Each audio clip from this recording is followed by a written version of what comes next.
Hello, dearies. This is Sela from Each Page, and welcome to episode 4 of the podcast. This one will be dedicated to Confessions of a Shopaholic. If you're returning after listening to the first 3 episodes, welcome once again, and thank you for coming back. If you're here for the first time, I welcome you, and thank you for listening.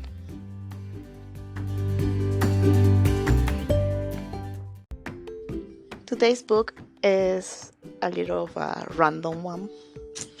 I didn't think I would read a book like this before I pick it up, but I love the movie, and there is a movie called Confessions of a Shopaholic, and I really like it.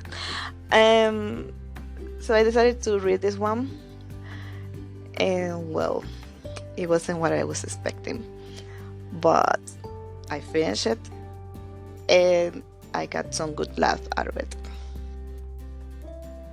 The best way of giving you some context on this book is if I read this quote. Life would be a lot easier if conversation were rewindable and erasable, like videos. Or if you would instruct people to disregard what you just said, like in a courtroom.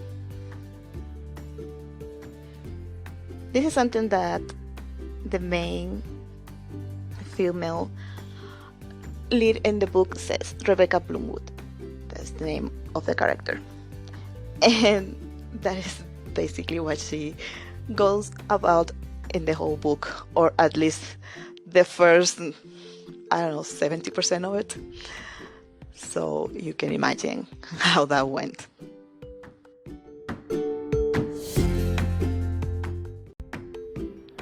So it was pretty amazing, very unbelievable to see how this girl, Rebecca Bloomwood, may excuse it after excuse it to shop anything. And I guess that's how a shopaholic would be.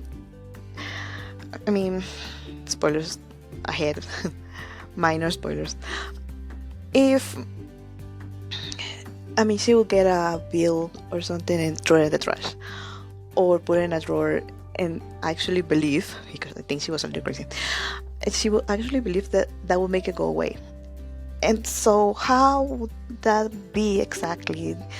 She kept accumulating debt and kept buying stuff and had multiple credit cards. I don't know how the law and banks work in England, because this is set in England, but it was amazing to see how the time went by and she kept spending money and nothing happened to her until the debt collector actually went to see her. But there was so much time, it wasn't quick, is what I mean. So I think that's pretty amazing.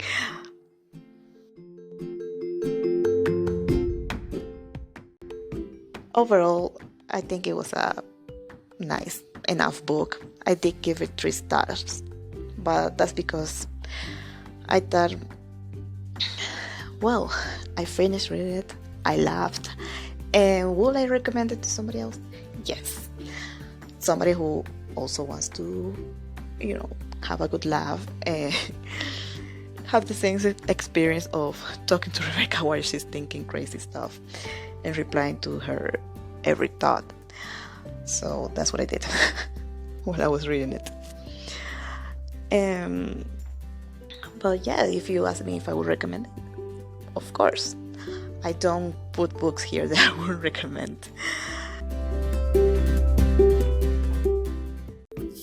And that's it for this one. I hope you enjoyed this quick book review on Confessions of a Shopaholic. Don't forget that you can read the original one on my blog, eachpage.org. And yeah, this book is definitely a good read for the weekend, a quick read. And or if you're passing from one book to the next on your TBR and want something light and fun, this will do it. Thank you for listening, dearest, and don't forget to like, share, and follow if you're not already doing that. See you on the next one.